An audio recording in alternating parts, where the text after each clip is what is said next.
ആ എടാ ഇത് ഈ സൈക്കോളജി ലാബിലൊക്കെ നീ ചെയ്യണ കേട്ടിട്ടുണ്ട്. എടാ എന്നൊക്കെ ചെയ്യാൻ പറ്റൂടാ? എടാ കൊറേ നേരമായി നിൽക്കുന്നു. നീ വാ. നീ എന്താ കഴിച്ച രാവിലെ? രാവിലെ ഇന്ന് ദോശ കഴിച്ചു. ആണോ? 3 ദോശ. ഓ അടിപൊളി. പിന്നെ എടാ നീ നിന്റെ വലത്ത് കൈക്കല്ലേ വേദന ഉണ്ടെന്നൊക്കെ പറഞ്ഞേ? അതെ അതെ. നിന്റെ കൈയുടെ വേദനയൊക്കെ എങ്ങനെയുണ്ട്? പെയിൻ ഉണ്ടോ? പെയിൻ ഉണ്ടോ?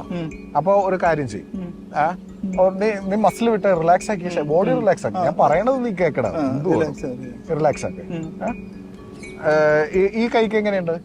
ഈ കൈക്കും പെയിൻ ഉണ്ട്, കുറവാണ് എന്നാലും ഉണ്ട്. ആണോ? അത് ശരി. ഇത് കൊറേ കാലമായി പെയിൻ ഉണ്ടായിട്ട്? ആ കൊറേ നാളായിടാ, കളിച്ചപ്പൊക്കെ പറ്റിയതാണ്. ആണോ? അത് ശരി. ഏതാ ഫുട്ബോൾ കളിക്കുന്നതിന്റെ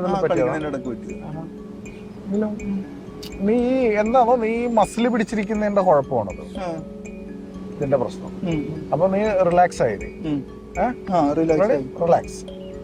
നീ എന്തിനാ സ്ട്രെസ് അടിക്കണേ? Relax relax. ഇനി ഞാൻ 3 എണ്ണുമ്പോഴത്തേക്കുണ്ടല്ലോ താങ്കൾ ഉറക്കം. 1 2 3 സ്ലിപ്പ്.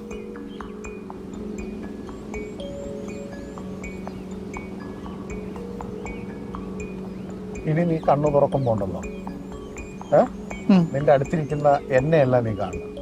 നീ കാണുന്നത് സിസ്റ്റർ പള്ളിയിൽ കണ്ടില്ലേ ആ ബെയിലിനെ ആയിരിക്കും. ഓക്കെ? നീ പതുക്കെ കണ്ണു തുറന്നു നോക്കി.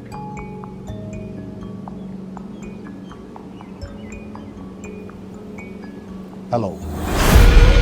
Relax relax relax relax. Cool cool. Relax relax relax.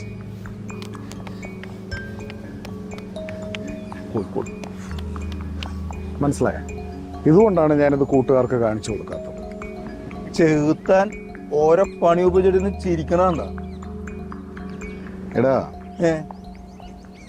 ഇത് ഈ സാധനം ഞാൻ ധ്യാന കേന്ദ്രത്തിൽ പോയിട്ട് നിങ്ങൾ ദൈവത്തെ കാണിക്കുക, മാലാകെ കണ്ടു, മറ്റേത് കണ്ടു, മറിച്ചത് കണ്ടു എന്ന് പറഞ്ഞാലുണ്ടല്ലോ ഞാനിന്ന് പുണ്യവാളനാണ്.